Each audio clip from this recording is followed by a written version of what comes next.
Feel free to dance, rock out, all that good stuff. Hey guys, this is J Lock. I'm sorry, but I won't be able to take your phone call. As a matter of fact, I won't be able to be reached for the whole week. I'm on my honeymoon and I'm doing the thing. Even if you fall away, I'm just a call away. Nice in Miami, body sweet like candy. I just wanna take my time on you, no rush, no rush, no rush. I really wanna cross that line with you, no rush, no rush. Hey, yeah. Ladies and gents, I've been through things that made me intense. Should I grab things or maybe just vent? I came from nothing, made something with it. Let's not forget, leaders no lead. Heads first they follow and pick up the speed. Head first might borrow, then proceed to be. Praise to the most high, the one G-O-D. He's always with me since I've been on. They've been all gone, I've been alright. Cause they was all wrong. Been way too long, stay in my pond. Push it along, okay. Grace flow like water while you docile. Getting my affairs in order while you doubt now. Sleeping too much against me ain't never good. Living my dream, crash the board like I'm Westbrook. I'm just a call away. Nice in Miami, body sweet like candy.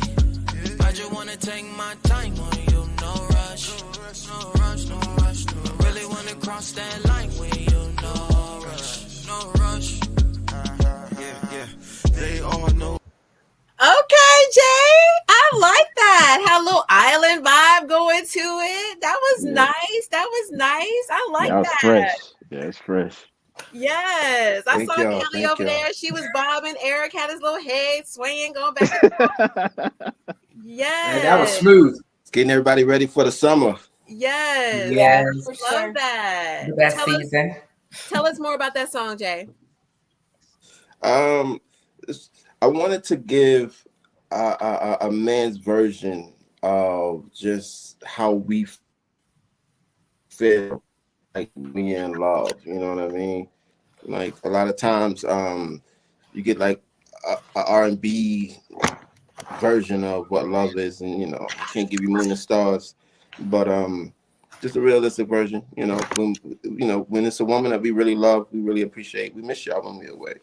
We enjoy your time and your company, and so trying to normalize men being invested in a relationship, because if you listen to today's rap, it's always and something that's transactional.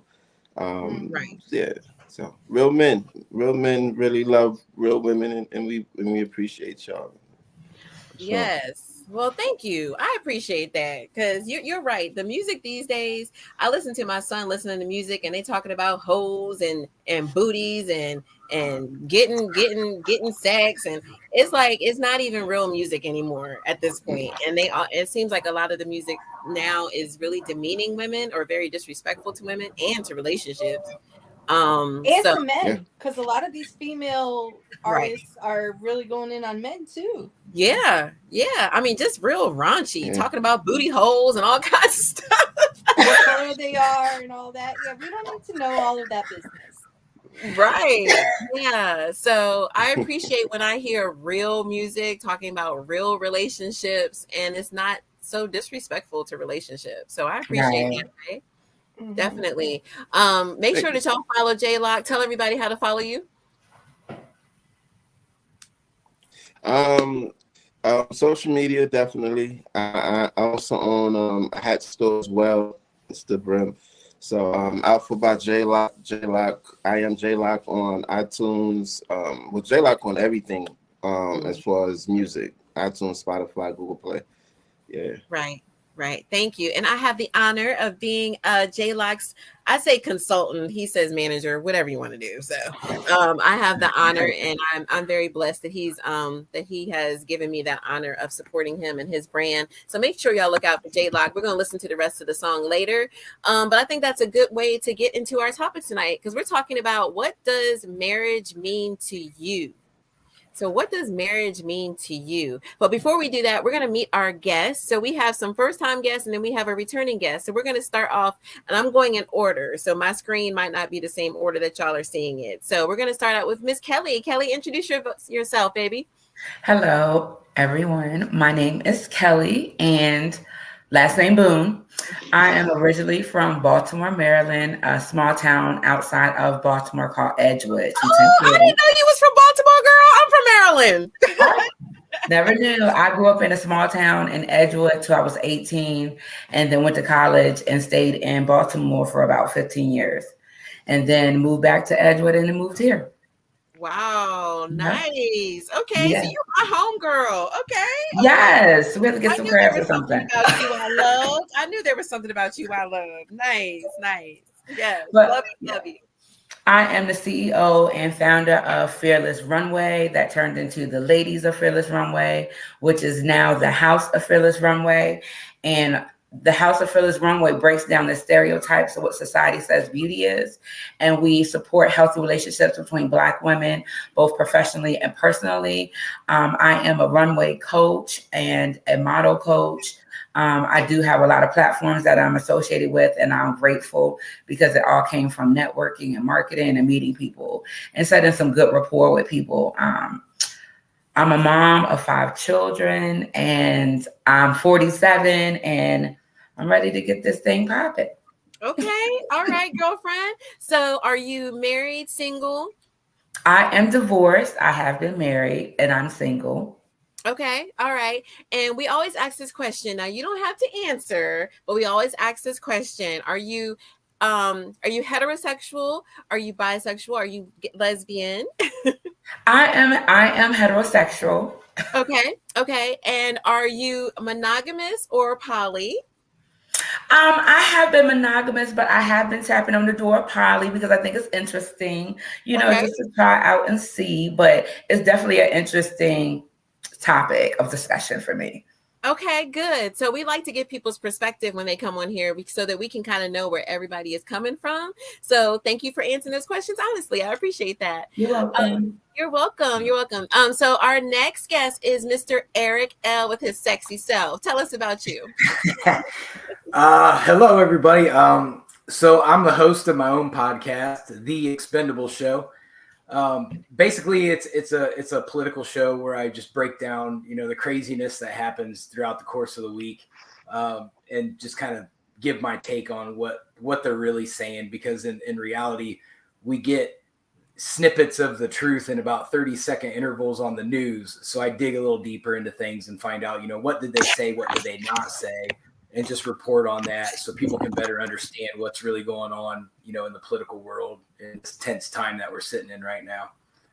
Yeah. So, go ahead. No, go ahead.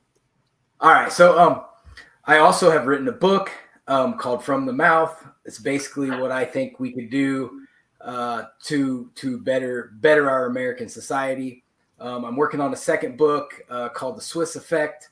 It should be done this year. It's basically about how I've found a lot of paper trails and evidence on how a lot of our problems trace back to Switzerland. And I've been able to kind of, put together who's who and where the problems stem and how the European culture is still trying to colonize us just in a different way. Okay. So that one's a lot of work. There's a lot of tail chasing and a lot of interviewing and things like that. So I'm still working on it. I'm getting close to being done. I have 5 children as well. They're all adults and they do their own thing. They're all in college or I think one of them's not in college anymore. So it's hard to keep track when you have 5 kids. You gotta go down the list, who's doing what. You go, Dad. You go. You do. I barely remember the last 2's birthdays. Right. I get that. Marital status might be in limbo, might not be, not sure. We're working on some things,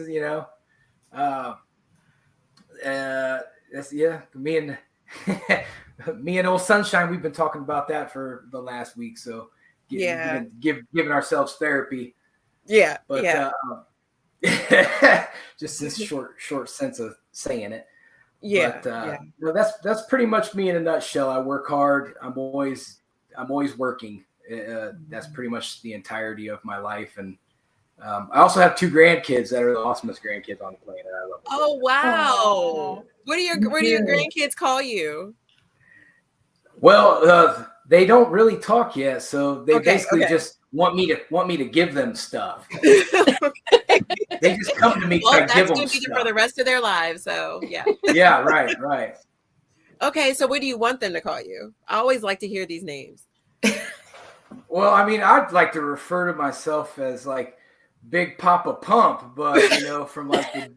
But I don't know if they're gonna call me that. That's what I want them to call me. I want them to be called Grandpa. Everybody's called Big Grandpa. Papa. Big No, Papa, I with it. like that. I like it. I am Kiki. I did not want to be called grandmom. I have 2 grandsons, and they call me Kiki. Wow. They call you Kiki. Right, I love that. That's good. I love that. Okay, Yeah. I'm not ready to be a grandparent no time soon, but I need to work on my grandma name because my son said he's having kids. My daughter said she ain't having no kids, so I need to have a cool, sexy grandma name. That's Of what course. We're not the grandmas of the 1950s, 1960s no more. No, we're not. Not at all. Okay, well, thank you, Eric, for joining us. Thank you so much. Yuri is a returning guest. So please introduce yourself, Yuri. Yes, my name is Yuri. I'm 31. I am from a small town right outside of Columbia, South Carolina, Irmo. I am partnered to Miss Tiffany K right there. And basically, I have a son. I've been divorced now going on 3 years, I think, officially. That's basically me. Okay, nice. And Eric, I'm gonna go back to you. We know that you're you said in limbo, so I'm gonna leave it at that. Are you heterosexual? I am a heterosexual, yes. Okay. And are you monogamous or poly or a swinger? So I've in my relationship, that I'm currently in limbo in, we've been both poly and monogamous. So it just kind of depends on where the flow of our relationship went. So okay. And to you, Yuri, are you heterosexual? Yes, I am. Okay, and what is your relationship dynamic? Are you monogamous, poly, or swinging? Yeah, no, I'm polyamorous. Okay, nice. Very much so. Okay, thank you. So I like to let everybody introduce themselves so you can kind of see their perspective before we get into the main topic. Jay, you are our artist and you are also one of our guests. So you're single or are you married? Yes, I'm single. You're single. Okay, and are you heterosexual? Yes. Okay, and are you monogamous, poly, or swinging? I'm regular man. I haven't gotten into all of the abbreviations. Okay. He's like, I ain't behind all in time with that. I am what I am. I'm just a regular dude. I'm just doing me. Okay, all right. Okay, so now that we got the introductions out the way, let's go ahead and talk about it. Anybody can answer. What does marriage mean to you? What does marriage mean to you? I think I want to start with us divorced folks first. I'm gonna start with us divorced folks. So, Kelly, I've been divorced before. I'm remarried, and I'm poly. So my husband and I are polyamorous. So we're open to dating other people. But I'm a big advocate of marriage. I think that there's a lot of value in marriage. I think that is something that God has commissioned us to do when we find our one or two or three. And so I'm very big on marriage. I think it's important that people give each other those rights and the benefits of marriage. So that's just my stance on it. However, I'm very respectful of whatever people choose for their relationship. I don't think that anybody should determine what the next person does. in their relationship. But me, I'm definitely for marriage. What about you, Kelly? I know that you said that you're divorced. What's your stance on marriage? I am for marriage. I think marriage is an awesome union that when you find that right person, that you guys can build and create, procreate, and then, be a power team. But I do definitely recommend you find the right person first. Right. It's all good as long as you find the right person. Right. And as for me, I came from a home where my father was very aggressive. He was dominant. He was an abuser. And I took that subconsciously into my marriage. And that wasn't healthy. And, some Black folks don't believe in mental health care, but definitely should have been in counseling to get through that with my father. I watched him abuse my mom, and he was mentally, verbally, and emotionally abusive to me and my sister. So I took a lot of negative things into a relationship. And once I got divorced, I was like, I want to figure out what's wrong with me. So I went to therapy. I found out, that I did have post-traumatic stress disorder. My dad was a sergeant in the Army, so I swore I was a boy. Wow. For like the first 18 years of my life. He had us breaking logs and cutting grass. So yeah, a drill sergeant. Right. And subconsciously, when you're in that element, that's what you are attracted to, subconsciously not knowing. And so I had to actually relearn what love was. I had to relearn who I was and started to not be a people pleaser, is which I actually became, living with a father like that. Whatever I had to do to make him happy so I didn't have to get in trouble was what I did. And I had to learn that I can't be a person pleaser. I have to allow somebody to love me in my fullness, unconditionally, with faults, flaws, and everything.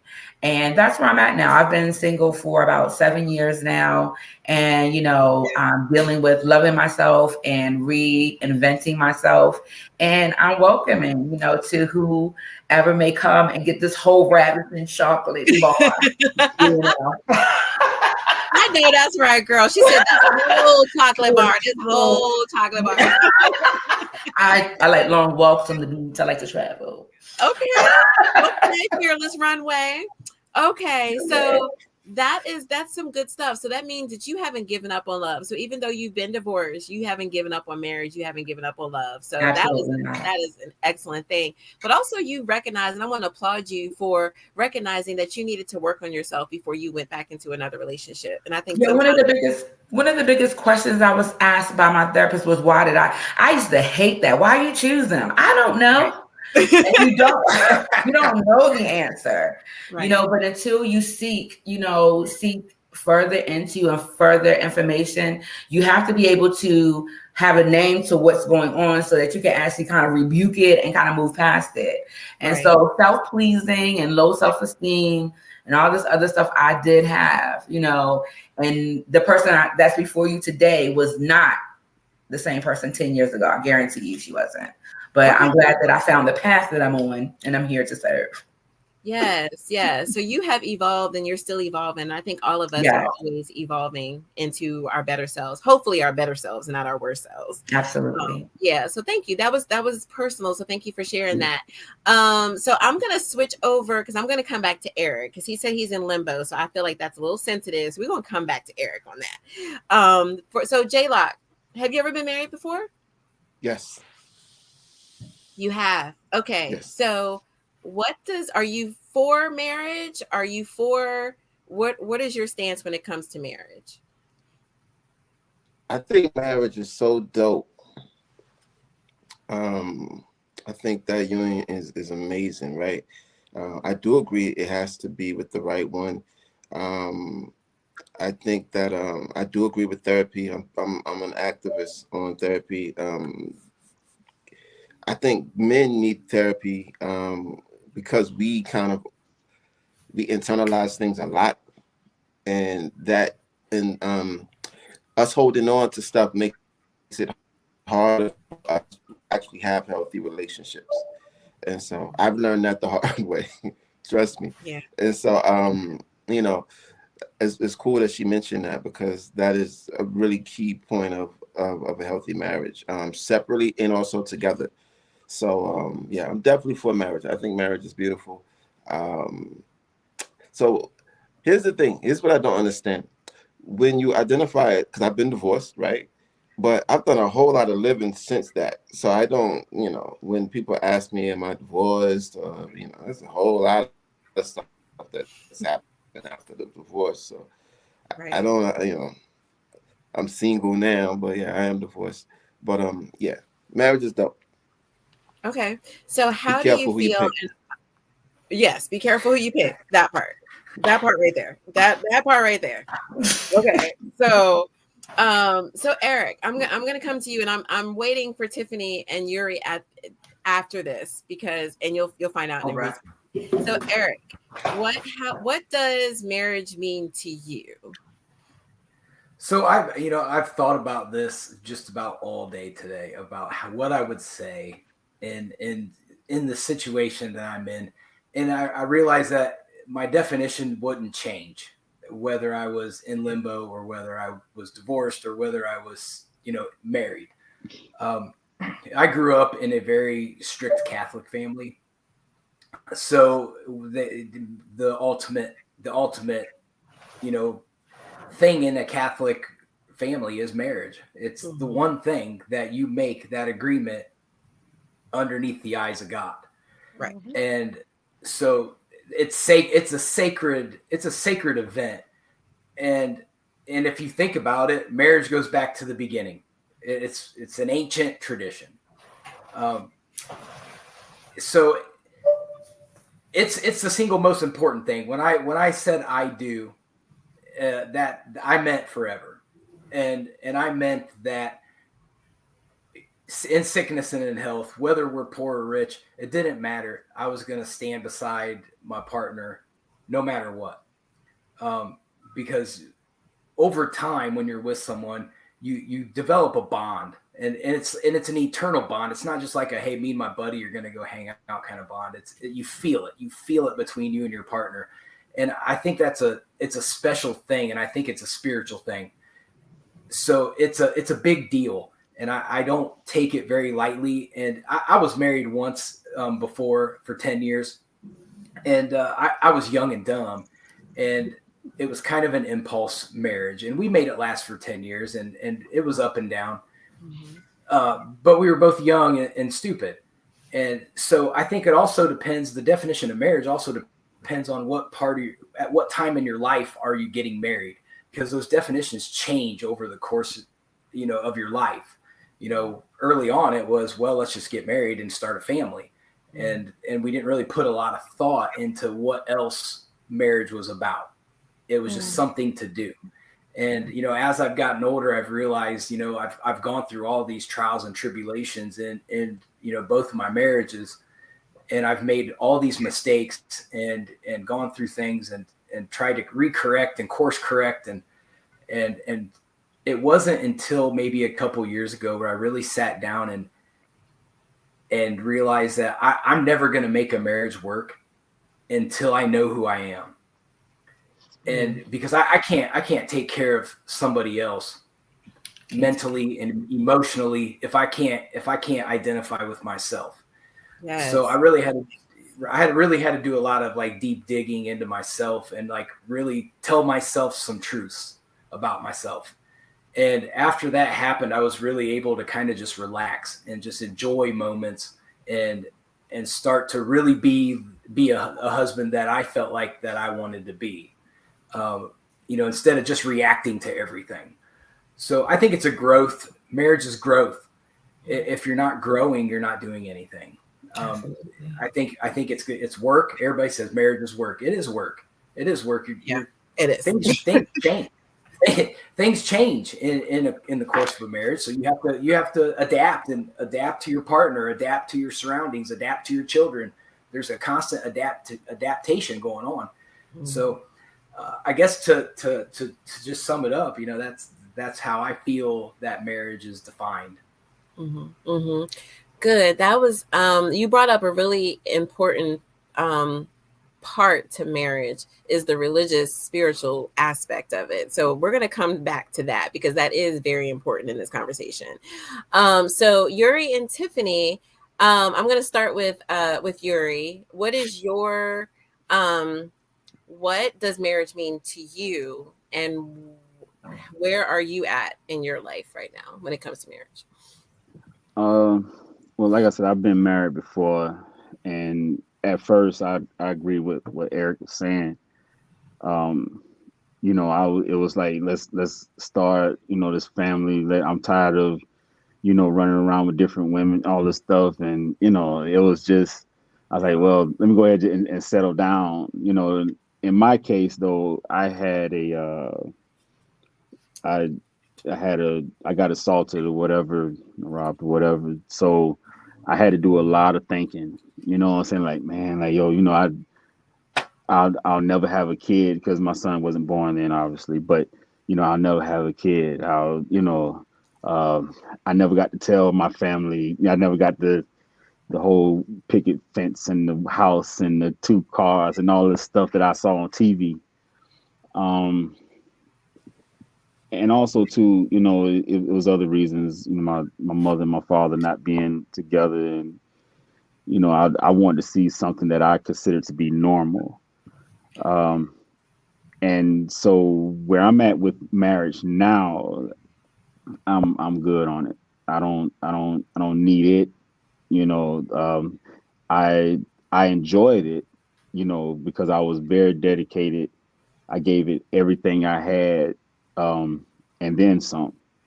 But the ringer that I got put through, by the justice system, by friends, family, it was like on her end too. It was devastating to me, and it did something to me mentally, to where I'm like, I can't do it. So I had an epiphany, I guess you could call it.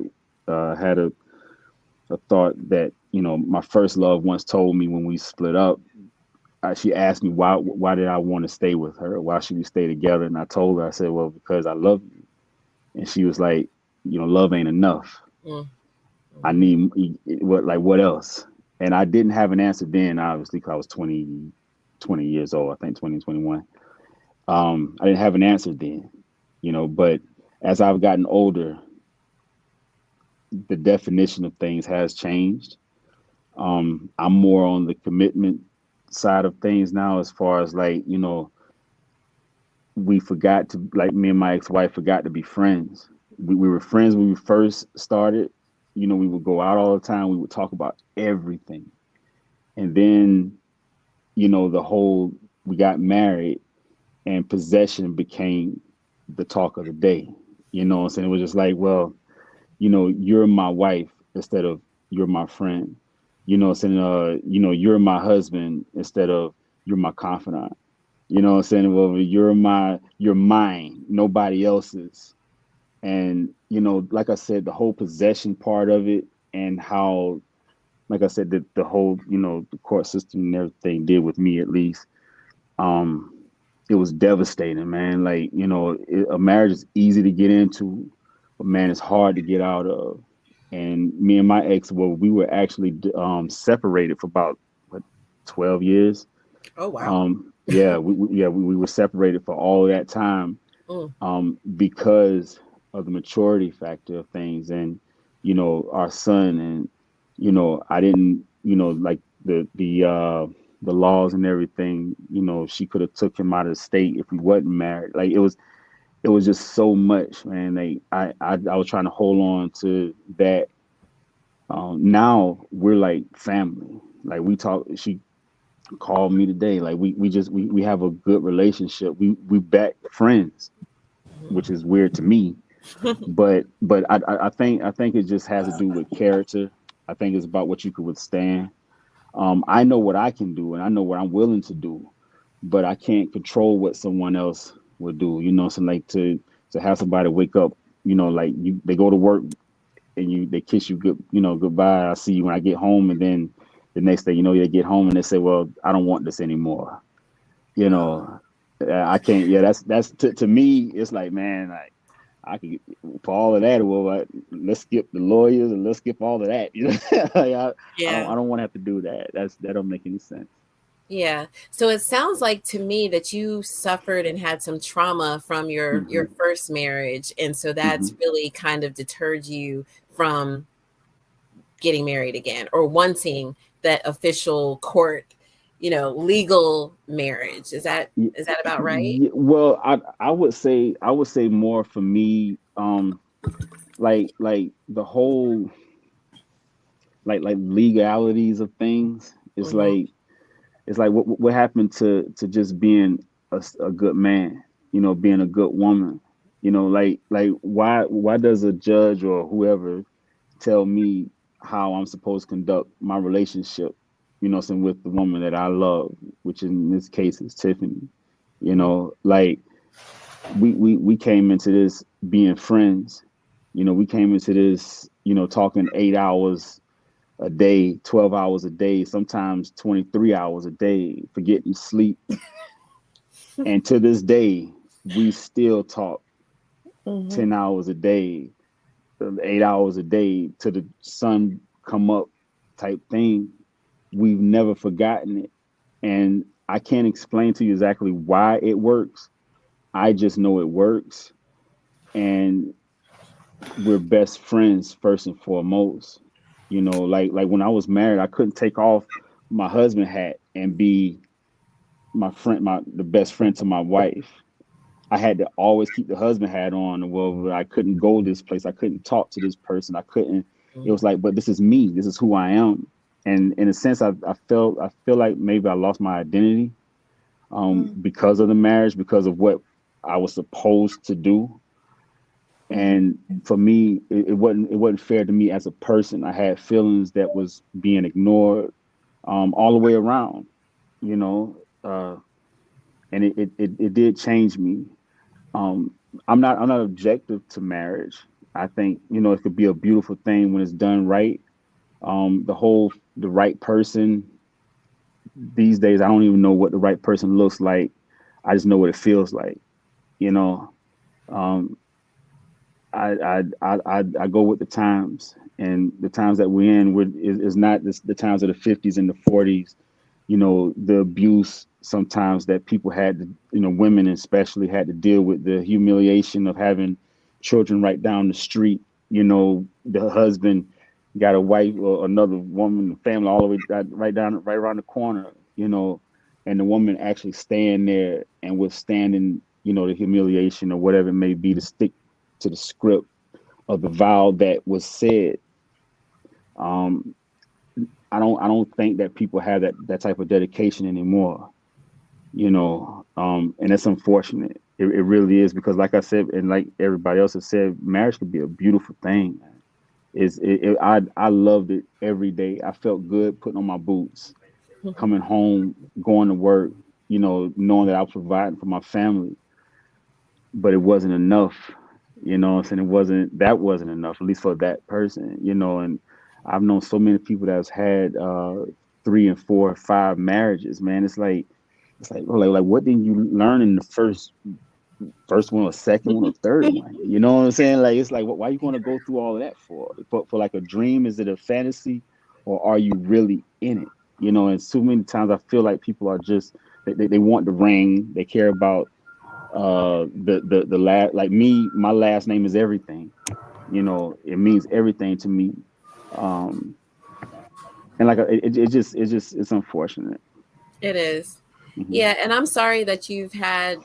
I mean, I've been divorced before. Kelly's been divorced before. Eric's been divorced before. J Lock's been divorced before. So we've all had those experience of divorce and the trauma that comes with it, the politics of it. You Yeah. know, having to fit into what other people's perceptions of husband and wife is, but even our own perceptions of what it means to be a husband and wife. So I totally understand and respect how you feel, because Hmm. marriage is hard. Marriage is not Yeah. just something that you just get up in the morning and you just do some fly by night type stuff. It's really work. You have to put in work every day to And you know maintain. what, Tiffany, and that's another thing too. I've heard so many people, and it was weird because it's more women than I've heard men say it. But like, they say, well, why is it work? Why do I have to work? It should just work. And it's like, Nah, man, like yo, like nah, you gotta like I go to therapy every other like week, you know what I'm saying?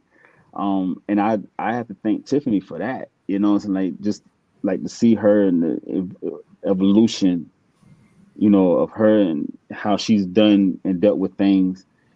Um, you know, it's like nah, it's not just it shouldn't just work. You know what I'm saying? I have to get up every morning. I have to, you know, put my pride aside. I have to learn to quell my ego down and, you know, just leave it alone. Like don't argue, don't say much of anything. Like when I was coming up, my grandmother used to tell me all the time, like, you know, there's a time and a place for everything. You know what I'm saying? Like you got to learn that time, but because of possession and because of, you know, control or whatever it may be in some cases, nobody wants that, you know. So yeah, it's weird to me. Like I said, I'm like, yes, it is work, you Mm-hmm. know, but Most so is definitely. but so It is can be so parenting. rewarding though. It can be Yeah, rewarding work. yeah. You know, it can be, you know. So, but well, once again, like all of us have been divorced, you know, besides Tiffany has been divorced at one time or another, you know. So like it was hell, man. I don't know about anybody else, you know. So, No, but it is.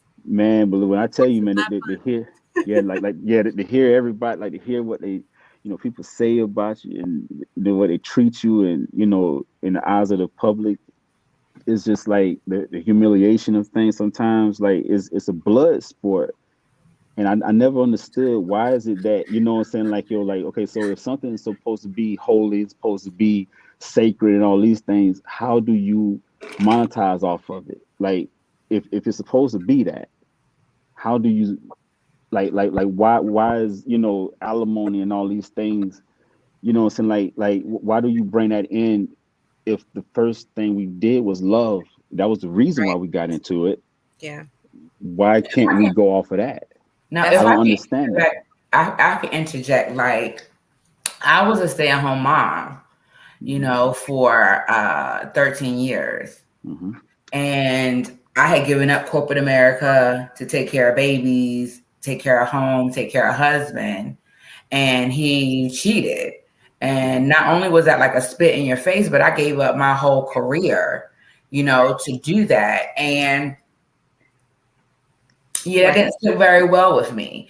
And so when it came down to it, it was time for us to go through a divorce. And he was amicable, you know, he did, you know, do what he had to do. He did recognize the fact that okay, she gave up a lot of stuff, you know, to be married and be a stay-at-home mom. Hmm. But alimony, you know, did come in and you know, he was fair. I cannot say that he was not fair. But it took me a while after being, you know, working for Toyota in their corporate office and not working for 13 years after, then trying to get back into Hmm. working. Oh my Hmm. gosh, it was a hard transition. And then it hurt because I trusted this person enough to allow myself to depend on him, you Mm-hmm. know, and then, you know, you get cheated on. It is not a good feeling, you Mm-hmm. know, but I did what was fair. I only wanted what was due to me. I only wanted what was fair. I didn't want no more than that. And then, you know, I was able to get myself back together. So I do see that, but some people do take alimony and child Yeah. support to the max. Yeah, like the whole thing with the prenup. Like to me, if you go into a marriage asking for a prenup, then are you really going into the marriage with good intentions? Because you already are setting it up for failure It's by a asking business for a transaction. prenup. That's all it Right. is. Right. Yeah. And so Yeah. that's crazy to me that, and there was a conversation on Facebook a couple of years ago where somebody was talking about prenups and, you know, do you think that's right? And I was very vocal about it. If you go into a marriage as if it's a business transaction or setting it up for failure by signing a prenup, I don't care what you had going into a marriage. If you go into a marriage with a prenup, to me, you already have the expectation that it's going to fail. And just like You got to with, look at it like this. yeah. I'm sorry. I apologize. I'm No, going to go play ahead. devil's advocate. I'm going to play Go devil's ahead. advocate. It's not about when a person is up, right? Like when you're in love and the butterflies are still Yeah. flowing and it's, you know, y'all watching when your lady got you watching like chick flicks, you invested, right? But like For real. Yep. Women, this is how you Wearing can tell your matching man really shirts loves and you. all that. Oh, he's Yeah. he's committed. If y'all go up to the sneaker matching, that dude is keep him. He's good. What happens is when it falls apart, and then that other side comes out. And I've always been a person who believes like today my best friend could be my worst enemy, right? Men are not vicious under normal circumstances, not unless dude is just really immature. Like men are not going out. Men are not taking the time to do a smear campaign on their exes. Like we don't got that kind of time to invest. Women will put money on Facebook ads to make sure that the world know what she think about you. You see what I'm saying? Wait, so hold up. you gotta really Hold Yeah. up. He's right. Hold up. Certain women. Thank you, Kelly. Certain women. I'm not spending no money on nobody that I don't got time for. Let me say this. Well, I don't know those guys. Those are not my guys. My guys is not running around and doing all that because we busy. But what I'm saying is it could be a big production or it could be a small production. But women will go out and because women have to communicate. They got to get the emotions out. And the way they get the emotions out is by going to best friends, mamas, families, church members, whoever, their Facebook group, like I just saw something foolish a couple of days ago. So that's malicious, right? Like that's still that's somebody that you love, that you gave all the keys to. And that's somebody that knows you, know your weakness, know what gets under your skin, know what hurts you, and then they intentionally hurt you. Not every woman. 1% is the women who don't do that and handle their business. But that other 99, 98%. What kind of women you dealing with that you gonna give us a 1% Women. I'm trying to process. Am I lying? To women, ladies, y'all never dealt with yourselves. We have like men, we see it from a different angle. See, because when your girlfriend comes to tell you something about her guy, you all for her, right? She didn't tell you the part that she played in the role. She's just telling you what he did. So it's like, but there's two sides to every story. There's a Bible. It is. It's the truth, the lie. It's her side, his side, and then the truth. It's always three sides to a story. And I'm not a man basher. I don't believe that men always have the negative part of a situation. I do know some women who was trifling, right? And you want to come talking about the outcome, but we all know for every action there's an equal and opposite reaction. There's a reason why he's acting that way. You have to own your accountability as far as why he acting that way and why you acting that way. As far as women, they pressed. If they not with them anymore and you spending money on an ad to tell the world that you still I'm not giving you a coin. Who spends money on an ad? Oh, now I'm gonna be sarcastic, right? I'm one of those. I'm gonna be honest. I was very, very vocal about a situation that happened. I was very vocal about it on social media because I had enough. And I was tired of people coming to me telling me, you need to give him a chance. No, I don't need to give him a chance because this is what he did. So I'm probably that 1% woman who was in her emotions, and I put him out on Front Street. But not all women are like that. But there's also men. So let me ask you this. Let me ask you this though. Can I ask every lady on this panel? Yes, sir. Out of 10 of your friends, how many of those women in some capacity after they was upset or done with a guy bashed them in some capacity? Out of 10. A lot. Give me a number. Give me a number. I will give you 7. Is this public bashing or just between friends bashing? Okay. Clarify. Between friends, it's still public.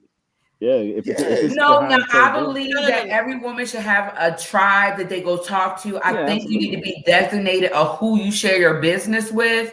So Yes. the women that I go vent to, I know that they're gonna keep my business to them. They're gonna give me good, positive reinforcement. They're gonna check me if I'm wrong and straighten my crown. Now, if you take the ratchetness to the Ratchetville, the outcome is going to be ratchet. So Right. it's up to the person who they Right. go Right. talk to.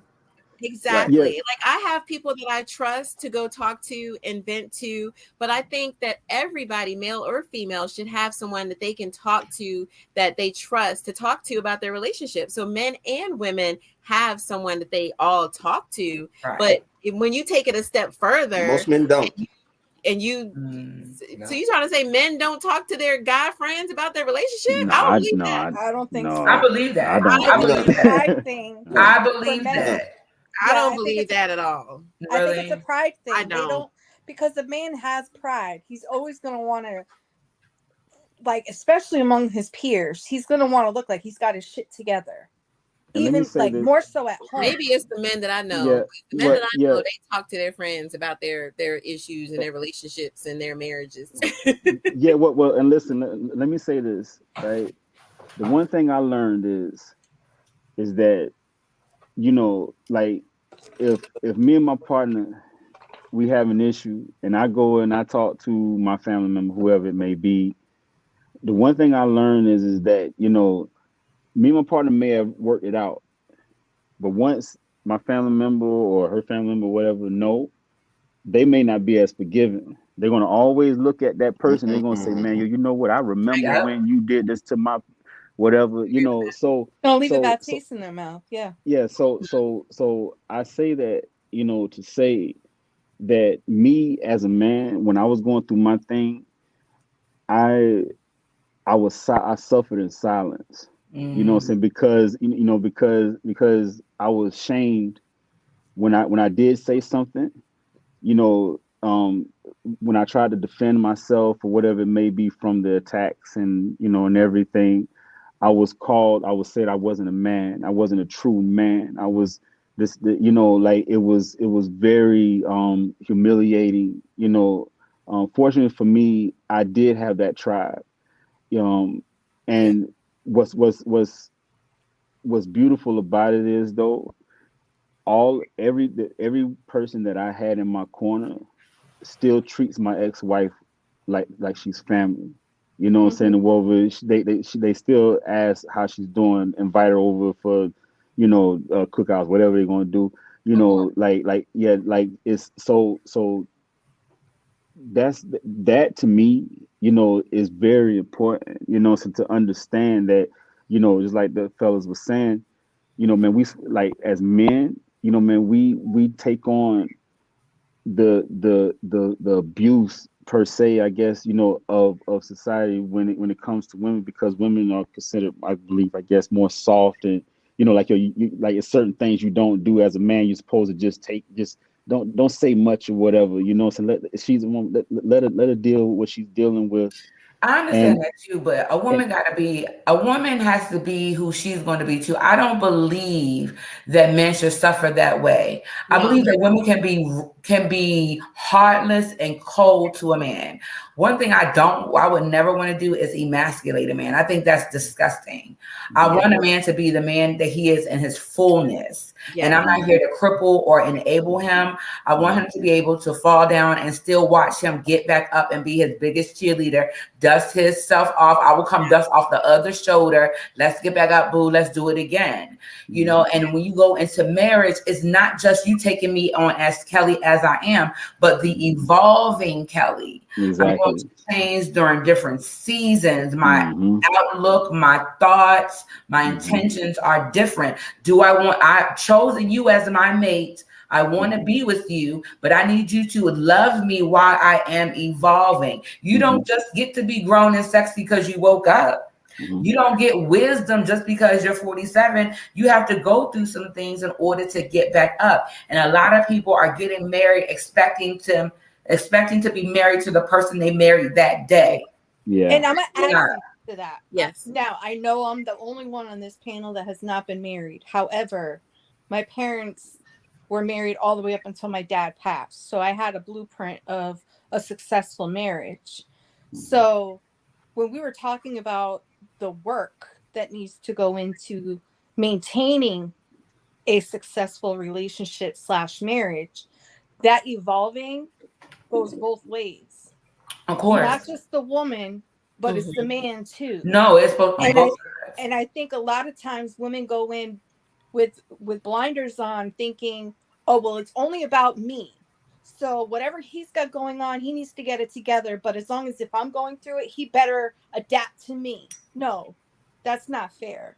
Yeah, A woman should be can I say adapting to a man's growth and a man's change too, because we're all humans. We are going to change. We are going to evolve. And let me say this real quick, and I want to say this because one thing that I've noticed with friends of mine, you know, women friends of mine mostly, well, all of them, I think. Basically, the thing I hear a lot of times is they want their men already good, like before they even get to their relationship with them. You know what I'm saying? And it's like, I look at it and I'm like, so are you saying that the man isn't supposed to like have baggage or whatever it may be, have something going on with himself emotionally, mentally? He may have just gotten out of a relationship a year ago and he's still healing or whatever it may be. It's not like I had a friend of mine tell me one time, she's like, I want my man already. I don't want to have to baby him. I don't want to have to do these things. And I'm like, but you're going to have problems, like you know, because everybody has an off day or whatever it may be, you know. So like, but you want someone to, I ain't gonna say coddle, you know what I'm saying, but be emotionally supportive and reassuring and all of these things.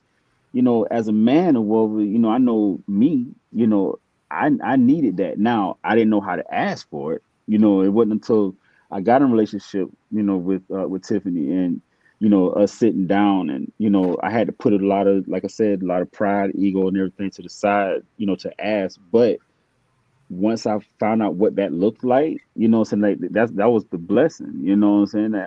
I just don't understand why is it that, you know, everything has to be already like made to order. It's like it's already good, you know what I'm saying? Like you don't have to do any work. Like there's no room for change. Yeah, you know, I think people get this whole thing fucked up, and I'm just gonna say it. Period. When you meet someone, you are usually you meet their best self because they want to impress you, they want to date you, they want to get to know you, they want all of these things. So you're meeting them as their best when you first meet them. That first date, they're gonna pull out all the stops. You're gonna meet the greatest them, most right? So you're meeting their representative. You have to date people for a while to really get to know them. But then when you become a couple, then that's when you start growing together and you start improving together and you start making changes together. And so you can't expect someone, they say, well, what do you bring to the table? A person can bring, they have a job, they have a car, they have a career, they're making 6 figures, so forth and so on. But once you become a couple, y'all have to mesh together, to grow together, to be better together. And so you have all of these high expectations of what a person should come to the table with, but you got to come to the table with something too. You can't have all these expectations on other people when you don't even have those same expectations for yourself. Can I say something? You can't do that. Yes, Jay. Here's what you can come with. Here's what's expected. This is what I've learned in my last relationship. You're gonna come. Well, first of all, I don't know how to be fake, so I'm not gonna do any. You know, I don't know what that first phase is when people gotta change the face over time. I can't do that. I don't know how to do it. What I come in as a protector, as a provider, as a safe space for my woman, right? I I'm a fixer. I'm a communicator. I come in with communicating. I don't need a woman to teach me how to communicate. I'm a writer. I can speak English amazingly. But I also come in with my baggage, right? Like I also come in with my stuff, and she comes in with her stuff, and I understand that. I think a lot of times women, you want that man to be patient with you. This is my personal experience. You want that man to be patient. You want him to be strong. You want to feel safe. Most cases, I was saying this to a friend of mine. I've never felt safe in a relationship to be vulnerable. And the one time that I did, it went left. Like that became that 1%. You know what I mean? So it's like you have to understand that guy have on the other side. Everything that you want and need, but you could be as well. And that's where you have the disconnect. So it's like, for a guy, especially a person who holds it in. Go ahead. Yeah, I just think that as as an intimacy coach for the last few years and just working with couples as a social worker, that people have all of these expectations of what a person should bring to a relationship. And then when those expectations aren't met, they're disappointed, they're sad, they're hollering, and they want divorce and so forth and so on. But as a divorcee, and all of us are divorced except for Tiffany, it's not that simple. You meet someone, you're usually physically usually the first attraction, and y'all can agree with me or not agree with me, but usually your first attraction to people is physical. You see someone, you say that they look good, so forth and so on. You get to know them. I like to tell my kids, play 21 questions, get to know someone, do that 21 questions and ask those deep questions. But when you have these high expectations, you're bound to be disappointed. I posted that on my page the other day. When you have these high expectations, you're bound to be disappointed because people are not perfect. And you should really only ask for what you can bring to the table. Exactly. You should only ask for what you can bring to the table. Don't ask for more than that. You know what I mean? And then you also want to ask for unconditional love. When someone is coming into a relationship and they're giving you all these boundaries and all this stuff, that's on the conditions of, if you make me happy. That's not healthy. That's unhealthy. That means the moment that you do something that person does not like, they will withdraw from you and make you feel like you did something bad. That is a conditional lover. That is not an unconditional lover. That means they're loving you as long as you make them happy. A, B, C, and D. If not, I do have the outlet of saying I can get a divorce. When you get married, there is, you have the concept of not having a divorce. This is for life. But because people put on that sheep's clothing and they're wolves, and I'm saying they're having the mentality of a wolf, but they're not presenting themselves organically, it's hard for you to read that person. And you can go into a marriage knowing that person loves me, but I don't know. In my marriage, I felt like I had to be Betty Crocker, Martha Stewart. I had to meet every standard. I had to cross every T, dot every I. If I didn't, it was over. Yeah, that sounds like what Yuri said earlier, that he felt like he had to fit into this certain. It prevented me from being this person. It put me in a bubble, and I was a people pleaser. Right. So it worked for him and it gave him control, but it made me miserable because I wasn't able to express myself, be me. If I wanted to fuck up, or if I had to fuck up, there was room for me to regather myself. But dealing with people who are like that, there is no room. Right. It is no room. That's why we have to take time as.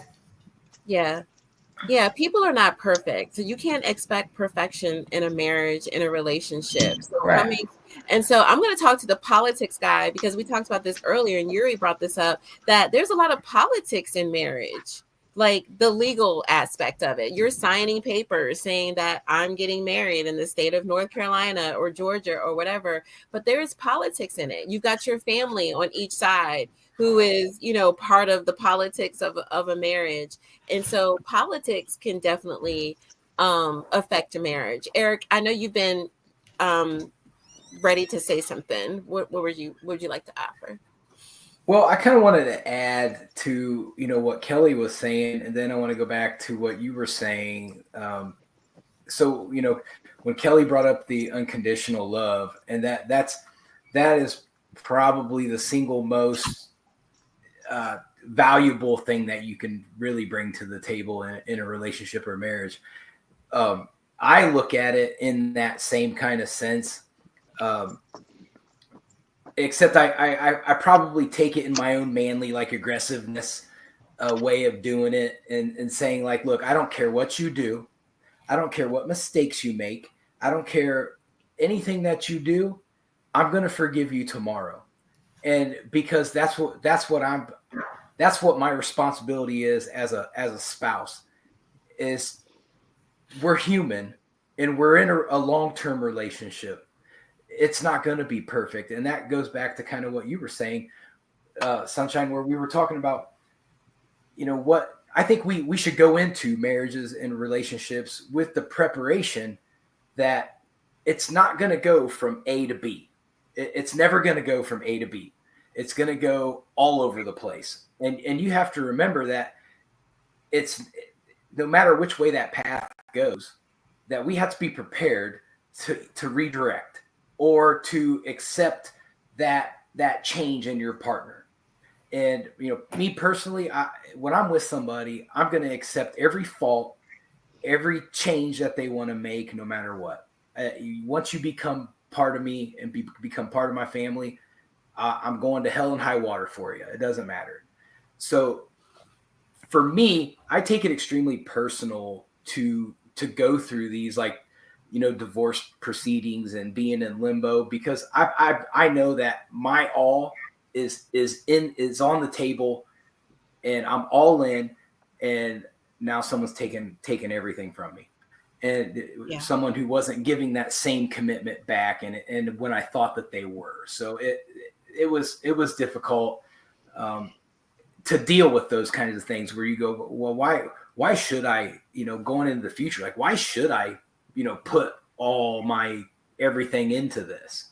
Mm-hmm. Yeah. Does it make sense to continue to put my all in just to be taken advantage of? Or is this just the society? Maybe I should just cohabitate with somebody for the rest of my life, because I don't want to lose everything again on a win. You don't want to get hurt to the point where you're bitter and you self-sabotage. And right. You and it's hard to do that. That's why a lot of us at our age are still dating, because you're dealing with a lot of people that are hurt and bitter. And the first thing that they'll do is say, well, y'all women, be like, y'all men, they bitter and they hurt. Right. I remember the first time I got left, and my first wife, when I came home from work and everything was gone. I remember coming in the house going, like, it just didn't, like, the energy just felt so off in the house. When I got home, I knew something was wrong. And then I went, I was like, all right, man, maybe I'm just crazy.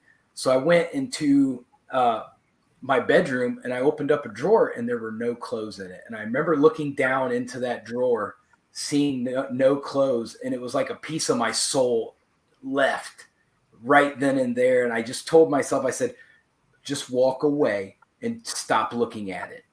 And I had to go just get myself out of that energy and really, like, process, like, just calm down.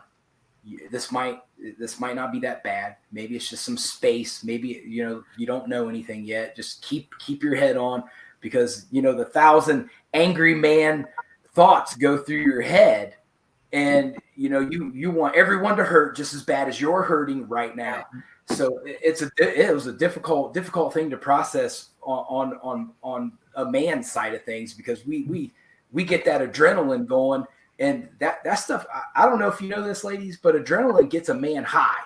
You get high. So when you get up there, you want to stay up there. So that's where our destructive behavior comes from. We get that adrenaline, we get high, and we want to stay there. Okay, everyone's going to feel our pain now. And so it's difficult. It's difficult. And sometimes you have to be self-aware of yourself when you go through these situations, and you just take a step back and go, I need to stop looking at this and think about something else for a second, and then revisit it later and start the process when you have a clear mind. And it's easier said than done. Yeah, Like that. and Go ahead. I'm Go ahead, sorry. Gary. Oh no, I was gonna say a thing that I found to be very soothing is self accountability as well. You know, to be able to say where I went wrong and not blame it on anybody else or whatever, and say, oh well, if she didn't do, if she didn't, like I married my ex-wife. She was 18 years old. She had my son when she was 19.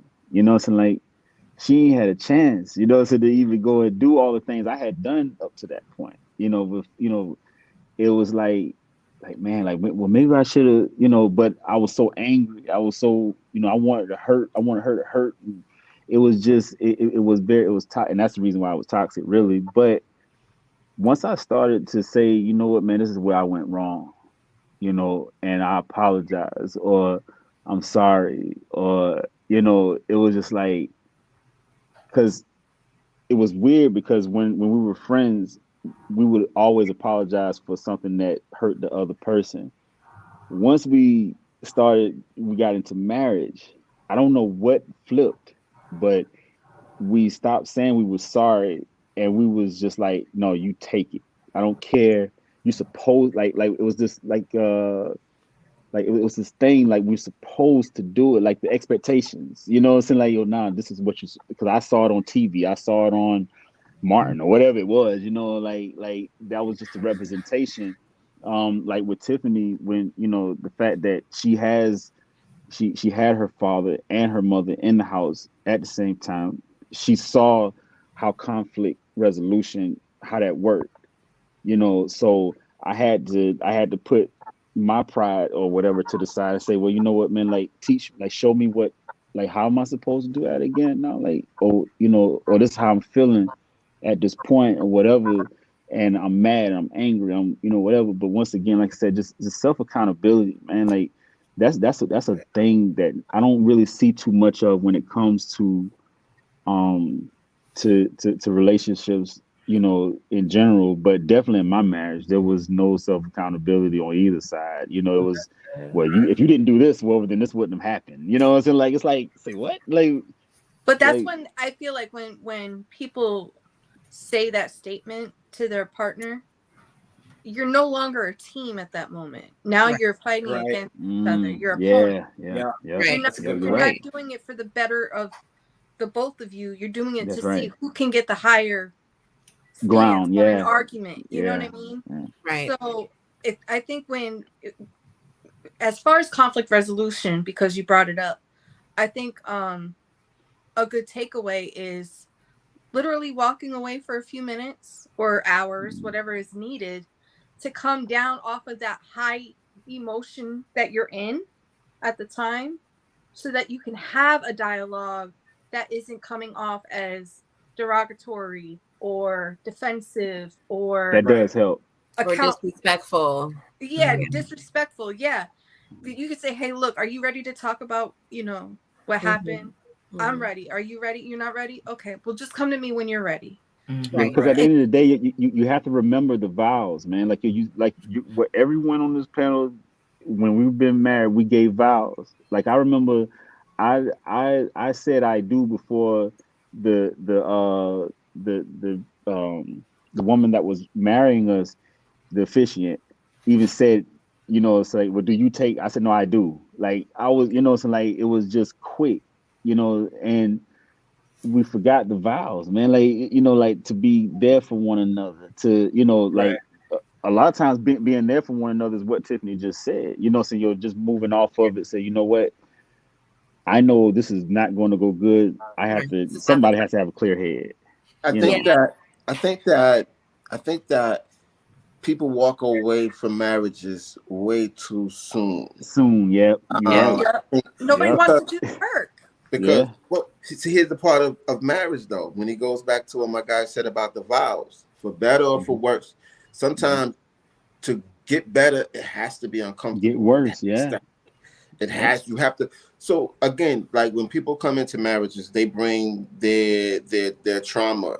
Some of Hmm. this stuff is deep rooted. Some of this stuff is Hmm. childhood trauma, Mm-hmm. right? Mm-hmm. Sometimes men or women don't even know where their trauma stems from. So Hmm. that becomes a process.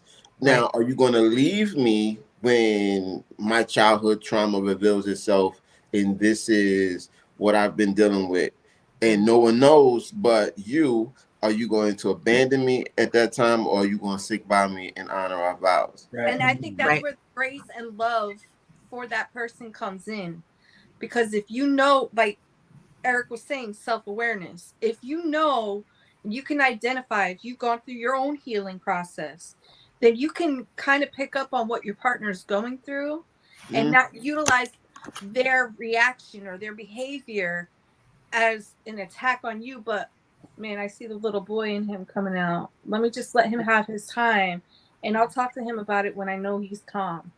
We do also have to, we That's do very also different. have to recognize that a man is a human being. A lot of women go into a relationship thinking a man's supposed to be strong as a rock, and he is, but I know how it is being a single mom and carrying both roles and taking care of kids.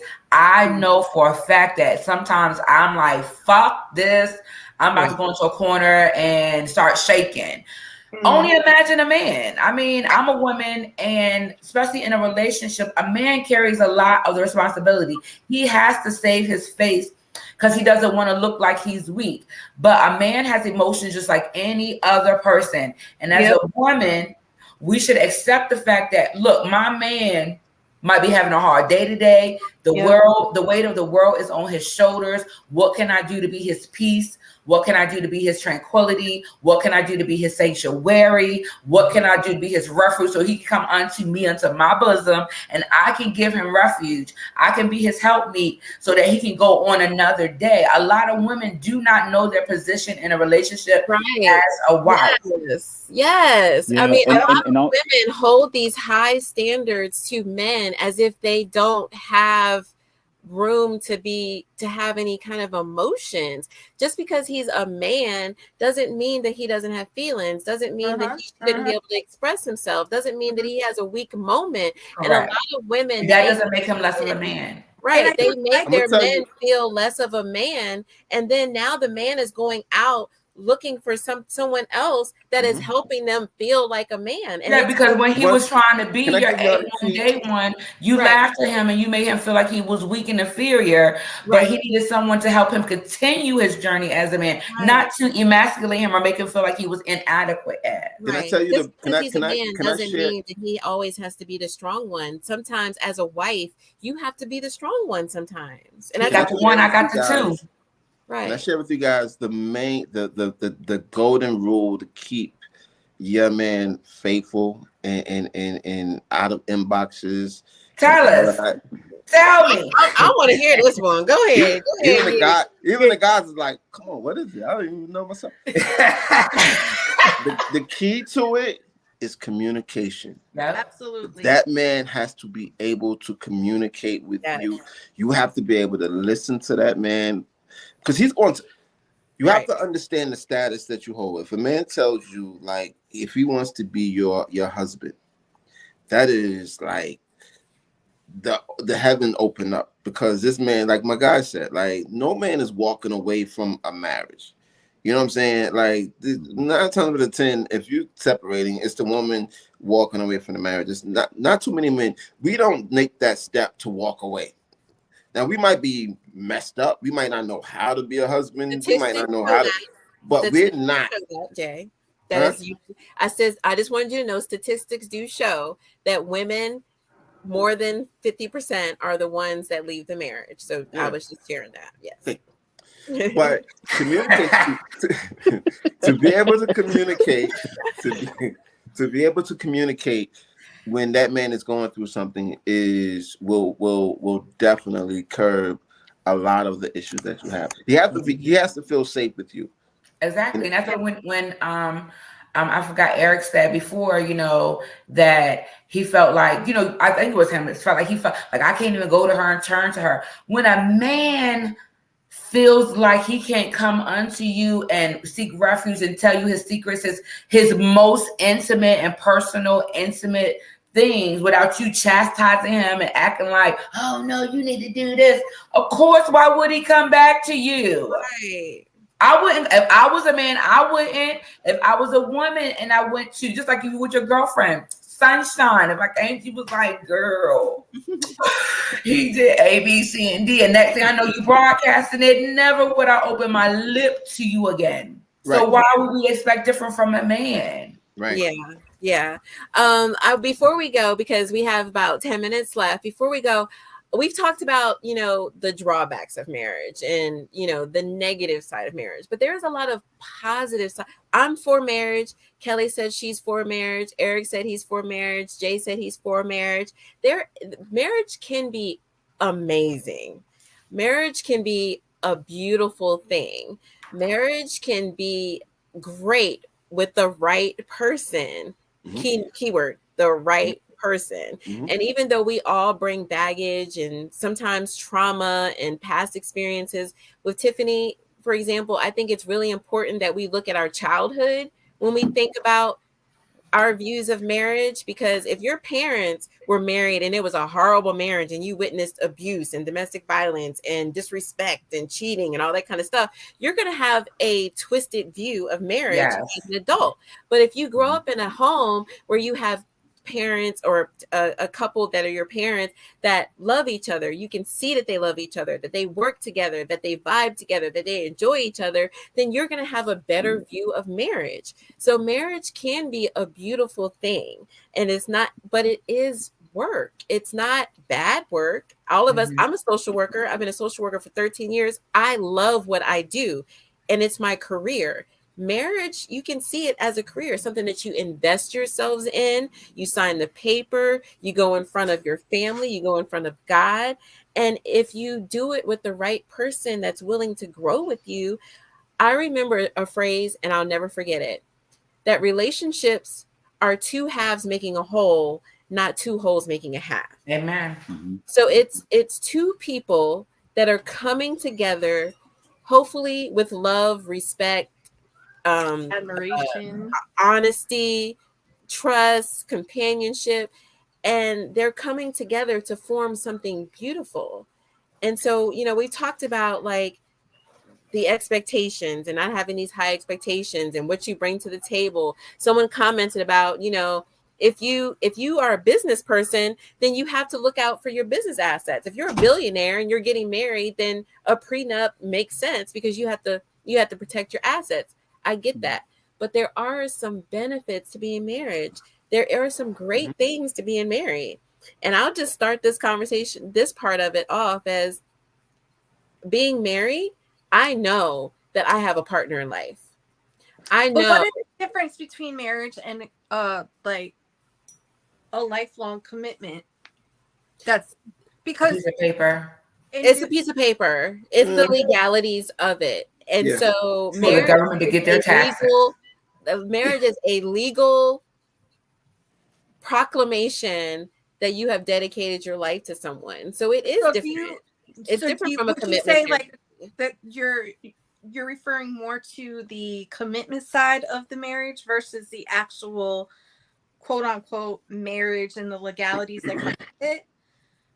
Because to me, the commitment is the most important part. The commitment comes before anything. You have to choose to be committed to that person. Outside of it being legally active and getting the government getting their taxes and having paperwork and all that, the commitment is what has to be established first. I choose to love you through the good times, the bad times, the ups and downs, sickness and health.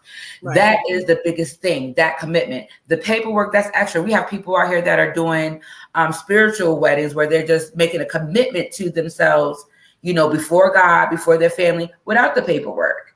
And that's the route that I am more inclined to. Yuri, I don't know if you don't mind if I speak on it, but him and I are in the process of doing a commitment ceremony. And in the research that I've done, basically all it is it's similar to a wedding without the legalities of the government being involved. There's no wedding certificate or marriage certificate. I'm sorry. So it's intimate. It's intimate, but guess what? You can walk away from that commitment. With marriage, you can't just walk away. You have to get a divorce. With marriage, you have the benefits of spousal benefits, Medicaid benefits, retirement benefits, all those kind of Social things. Security. Unless you put Social Security with a commitment ceremony, you're not recognized as their legal spouse. So So let me unless say you this. have a certificate and you do the legalities of it, you have to make sure that your paperwork, your life insurance, and all that stuff is in order. Because if something was to happen to Yuri today, you are not entitled to anything. And I'm not just talking about you, Tiffany. I'm talking about everybody Yeah. who goes that right without the legal part of it. You're not entitled to his Social Security. You're not entitled to his life insurance. You're not entitled to the home that he owns. You're not entitled to anything Unless he makes reservations unless he for puts it you. in If writing. he's Exactly. that person. If you Yeah, got let a me say good this. guy, he'll put your name on everything. Right. Yeah. Automatically get those benefits. So if that's Right. the route that people are going to take, and it's okay. It's okay if you decide that, for those that are watching, decide that you don't want to do the legal part of it. That's okay. But make sure that you don't shortchange your Correct. partner, Yeah. because Yeah. you can go outside tomorrow, get in an accident and die, and your spouse has no rights. They have Yeah. no rights to your None. home, Yeah. your Yeah. pension, your Yeah. bank account, your Correct. life insurance, your children. They don't have automatic rights. So if you have So children that y'all have in your home that are not your biological child, somebody can take those children away from you and you will never Yep. see those children again. So you yeah. just have to make sure Yeah. that if you are So hold not up. doing the legal part, that you put Yeah. things in place to protect Right. your Put child. place. That's true. Yes. Make sure your So spouse is protected. Yeah. listen. So for the ladies, y'all was talking about the the woman being there for the man and understanding the pressures and all that stuff, and I appreciate that, in any woman that sees that. But I want to talk about the honor of a man as well. You know what I'm saying? Like, it's just not about what, so what the woman should see that the man is dealing with every day. I see the things woven, and I recognize the things that Tiffany has done for me. You know, when I hear about benefits when it comes to a relationship, at least, I I don't look at the benefits of monetary, the love of money, not money, but the love of money is the rule of all evil. All evil. You understand what I'm saying? Like Tiffany knows, and I've told the people that should know. Tiffany knows she gonna be good. It ain't no ifs, ands, or buts about it, because I'm an honorable man. First and foremost, I'm an honorable man. I do right by people that do right by me, that took care of me when I couldn't take care of myself. That is the problem. You know what I'm saying? It ain't so much of, the marriage, like you wouldn't have to worry about that, over as far as like the benefits and everything, if it wasn't for, dishonesty and, oh, well, let me get this divorce or whatever. Like when me and my ex-wife were going for our divorce, well, the judge tried to get us counseling and everything. Like, I'm like, look, we've been through, don't worry about that. We're good. We're friends. We co-parent marvelously. Like, it's everything is copacetic, so you don't have to do anything. It's in perfect order. But when it comes to benefits, the benefits I look for is the characteristics of the woman that I have to lay my head next to every night, who I have to leave my children or our children or whatever with, and depend on her whatever to make sure that, they're taken care of. That's the benefits, and me making sure that I honor that by, if anything ever happens, she has whatever it is that she needs. We talk about it. It's a conversation. You know what I'm saying? Like the communication, what Eric was talking. Like, you have to have it, man. You got to have these talks. It's hard. Like, my grandmother did not want to talk about a will. She didn't want to talk about insurance, life insurance. She didn't want to talk about none of that stuff. You know what I'm saying? I'm like, Have to but have why those not? conversations. You got to. You So, have to. and yeah, you And you got to. have to So put them in paper. Just because you have yeah, the conversations, it's not going to yeah, stand up in yep, court. It's not going absolutely, to stand up. I know yep. somebody, they were married. They were cohabitating for 15 years. Mhm. 15 years. She walked into my door saying, I need to find a job because my spouse passed away. And it was Mhm. sudden. She had to move out of the house that they had for 15 years. She wasn't able to talk to the children that she helped raise because the mama was bitter that she was there all this time. So not only did she become homeless, but he had life insurance and he hadn't even put her on the life insurance, but he died suddenly. I've seen it too many times where women or men are in long-term 15, 20, 30-year relationships. Their spouse dies, and it was not unexpected, and the person is left with nothing. So I understand, I get what you're saying, that the benefit should be with, this is my spouse, this is the person I trust in, this is the person I love, but make sure you put these things in writing, because your reputation is not going to hold up in court.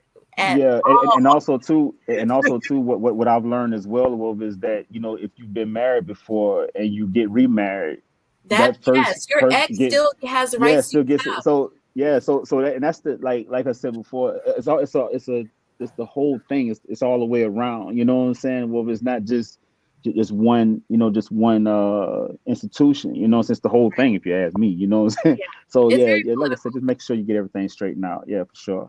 It's very political. It is very legal, but marriage can be a beautiful thing with the right absolutely. person. With the right person. And so what is the right person? And let's talk about that. We're going to talk about that on a future episode. What is the right person? Like, how do you choose the right person? And, really making sure that when you expect people to come to the table, like someone said in the comments, we're not going to normalize what you bring to the table. The table, yeah. Right. We're not going to normalize. Well, what do you bring to the table? What do you bring? No, what do you bring? He said she was tired of that comment. She's tired of people asking. Right. It's what do you bring as an individual to enhance our relationship? It's not just about all this stuff we put, because that stuff can be superficial at the end of the day. So, it ain't worth nothing. Right, ain't worth nothing. Whole damn table about to fall apart. Yes. And learn who you are too. Like, I'm the first one to tell people I'm a sapiosexual. So we can't have a conversation. I'm not going to be turned on. I'm not going to find it interesting. Find out who you are. Right. You can be the finest thing on earth, but if you can't have a conversation, you cannot. You can smell good too. Right. But if you can have a conversation, talk to me about some history. Work this thing up here. You can't work nothing else. Right. Right. Yeah. Because I got people listen. We all get older, and when we get older, our appearance changes, and so you can't always look at the superficial things that are sitting on the table, like looks and 401ks and houses that you own and cars that you own, because those things, you could lose that in a minute. You could lose that in a minute. So as for us to end, I just want to go around and round robin. Let's talk about, at least, just give me one positive thing about marriage, because we talked about some of the negative things. We've talked about different people's perspectives on marriage, but there are some positive things that come with marriage. So Eric, give us one thing. What's positive about marriage? When you get to that unity, when you feel that bond, like when you can look across the room and you can speak without speaking, there's no better feeling than that. And you don't want to lose it once you have it. Right. When you have it, you don't want to lose it, and that's how deep you can get with someone, and it can get even deeper. You just have to keep building and building and building, and when you get to that unity through adversity, always build, make it through everything. Fight hard for your marriages, do everything that you can, extend every resource, and you should be able to just about conquer anything. You just need to stop quitting. Just stay on top of it. Conquer the world. You can do it. Kelly, give us at least one good thing about marriage. I'll give you a sentence. Being best friends with your business partner and being each other's biggest freaks whenever. Hey, yes, girl. Yes. I like that one. Hey, write that down. Okay. His biggest cheerleader and his biggest freak. Okay, girl. I like that one. You see, I'm about to get up. Hey.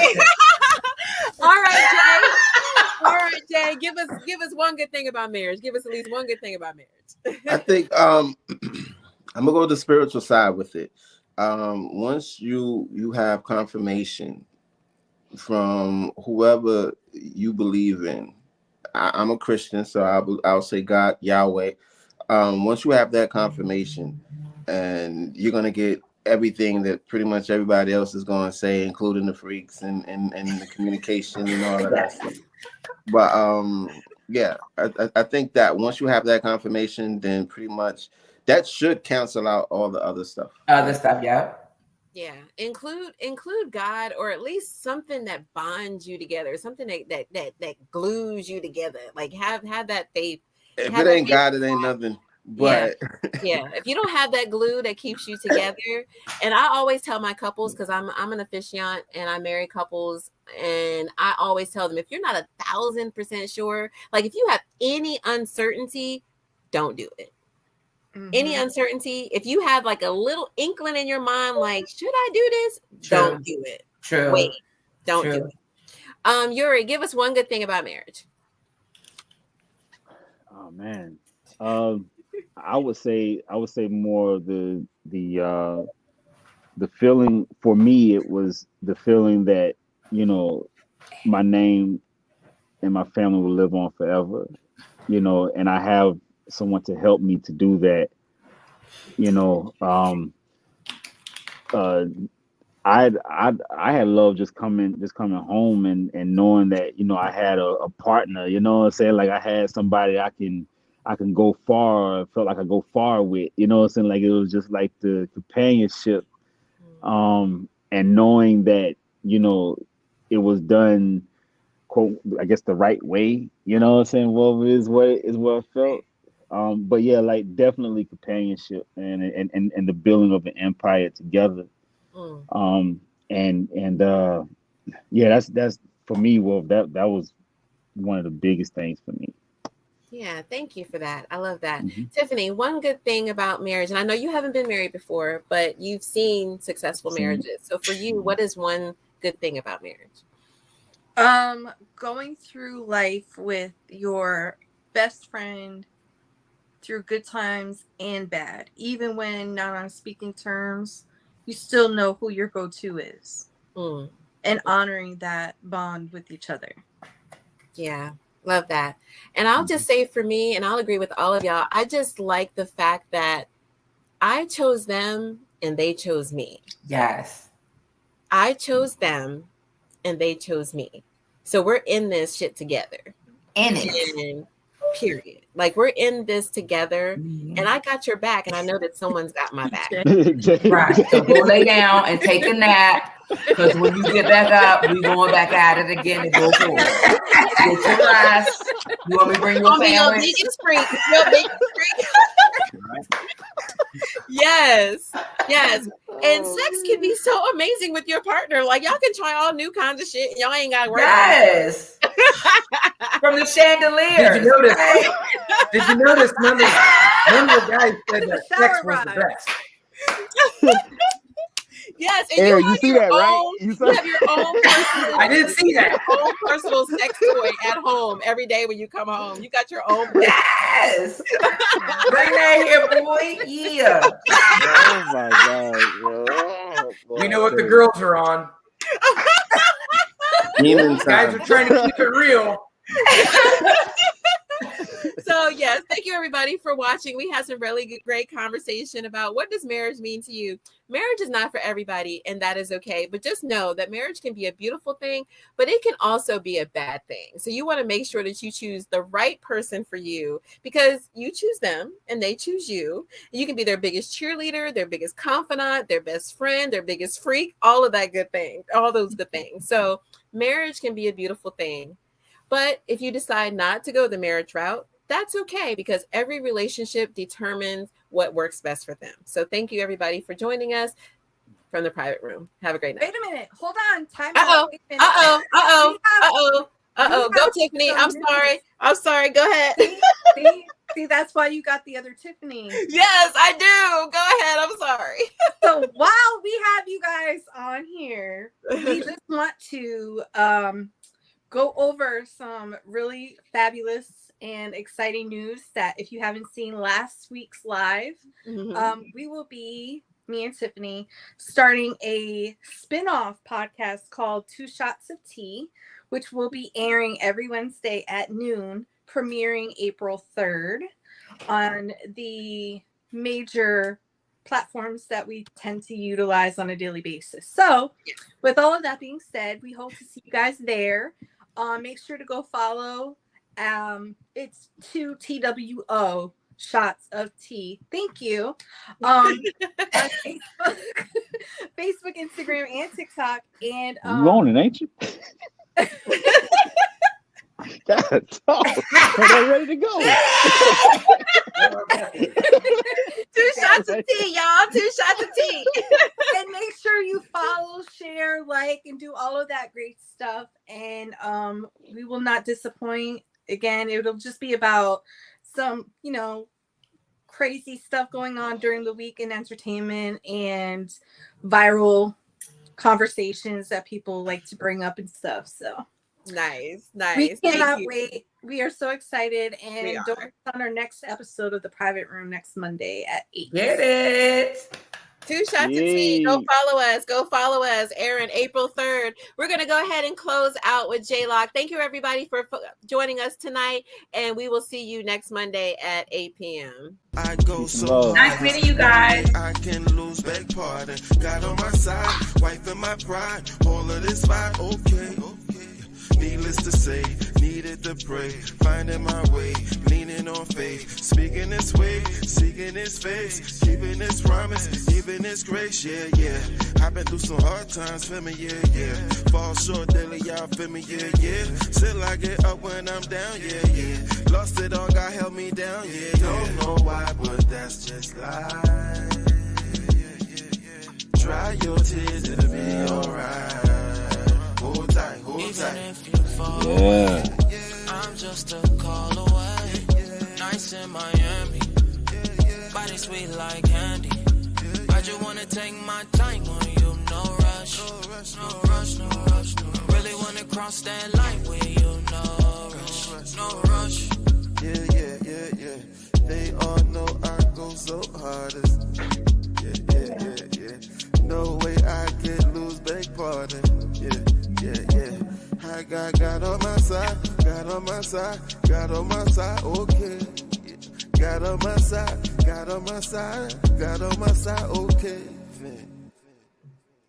Yes, thank you so much. Good night, everyone. Man. Go follow J-Lock. I just put it in the comments.